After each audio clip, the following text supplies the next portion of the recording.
National Assembly? Yes. So the simple way of doing this is when you vote in Ireland, you vote in a district that is going to elect 3, 4, or 5 politicians. So let's imagine that I live in a district that is going to elect 5 politicians. The ballot paper that I vote on has all the politician candidates, all the candidates listed in alphabetical order. So there might be 20, 25 names with their photographs.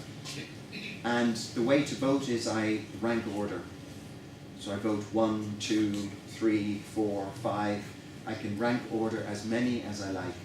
I may only want to rank 1, or I might rank order all 25 if there are 25 names. And then they count the votes in terms of the number 1 votes. And they try to determine who is going to win. And the winners are those who passed a certain quota of votes. I don't want to get into too many complexities, but you must pass a certain threshold to be elected. And if after the first count you don't have 5 politicians who have passed, you never do, then they eliminate the weakest politician and they transfer their votes looking at the number 2s. And they continue like this. It can take many hours, it can take days, it can take weeks sometimes to do this counting.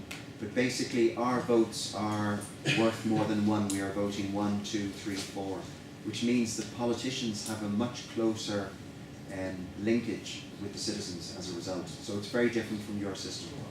I know. So you may say that your MPs are really representatives of the people of Ireland. This is an argument that is made. Sometimes they can be a bit too representative.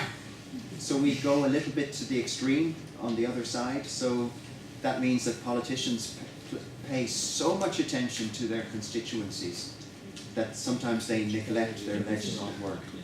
So there's a careful balancing act, and maybe Portugal is too much that way and Ireland is too much this way. And the challenge is to try and find the middle. Yeah, but when you compare the economical progress and the social progress in Ireland compared with Portugal, 2 countries that 25 years ago were very republic. Yeah. You see that Ireland progressed tremendously and Portugal We were progressing. walking back. We progressed tremendously until 2008. So something has to do with that. Okay, one question. How do you get in the ballot, and who gets in the ballot? How do you get on the ballot? It's very easy. We have a lot of independent members of parliament, for example. So you don't have to be in a political party. You just have to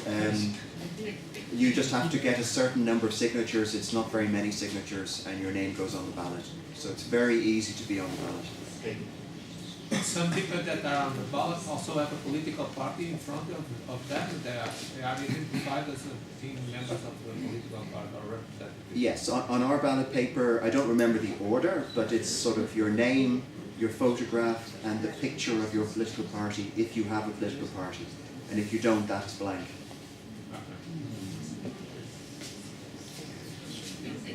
There's not any examples of independent people that who are elected? Oh, we have lots. We have more independents than all of the other parliaments of Europe put together. We have independents as government ministers right now. I'm not saying it works terribly well, but we have it. Changing the subject a little bit, do you think there's a path going forward to have like a citizens' assembly as like the assembly? The assembly that you have in Ireland, we call it the Assembly of the Republican here, like the legislative, like the parliament in your country, like you have a citizen assembly that is chosen randomly, and that then it has the power to do laws, to have referendums, like. The same powers as the parliament. Do you see a path going forward into that, or do you think that's? It's an important question. There's an extremely good book actually that's worth looking at by a Belgian author, David Van Raybroek called Against Elections. It's been published in many languages, so it might also be in Portuguese. And in it he makes the argument that what we need is we all have a lower house and an upper house, two-chamber, that the lower chamber should be elected and the upper chamber should be selected. And so his argument is that you mix the two approaches. You have your citizens' assembly in the upper chamber and you have your normal parliament in the lower.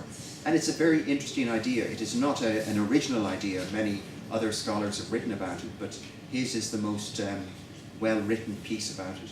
What are the challenges that you see going forward into putting a system like that in place? I think there are many challenges to it, and it's a very difficult thing to get right. For example, we know that when you have a citizens' assembly at present, where the citizens are picked by a random process, 40 to 50%, so for every one citizen that agrees to be a member, 40 or 50 say no. So there's a lot of self-selection. So an argument that is put forward by political philosophers is that if you are going to do this properly, it should be like a jury duty. You know, when you go to the courthouse, and it is an obligation. You should not have free choice, because otherwise you get a lot of self-selection and you don't get a representative sample. So that is one big concern that needs to be resolved. And the other big concern is who controls the experts. Because if you have a citizen assembly that is made up of ordinary citizens, and if it's going to operate properly, it should not operate for a very long time. You should have a lot of turnover. Every couple of months you should have a new citizens assembly. Then you're going to have experts who are going to be providing advice and expertise. Well, who monitors the experts? So that's a really tough thing to get right. Thank you. I think there's an issue here that puzzles me a little bit. I don't know if, I suppose you've read Manuel Arriaga's book, Rebooting Democracy. He's very critical about the representative democracy that we have. And we've been discussing things here as if the representative democracy is working. Yeah. And it's not working, I'm sorry. I wonder, you said that politicians are willing to listen.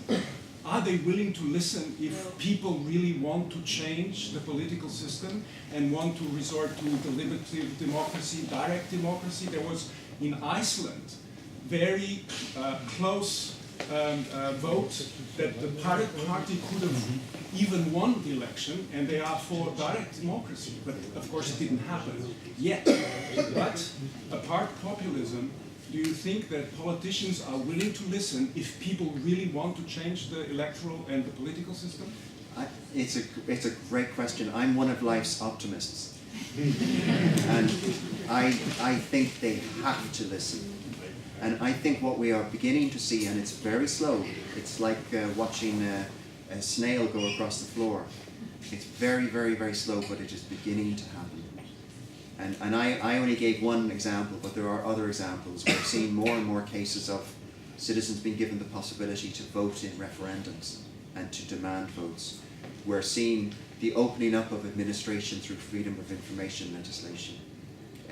We're seeing more and more parties, political parties, try to allow ordinary citizens to have a say over policy formation and the selection of candidates. I could go on. There are examples, bubbling up all over the place of reform, and it's very slow, and it needs to go more quickly, and I hope it will continue to grow.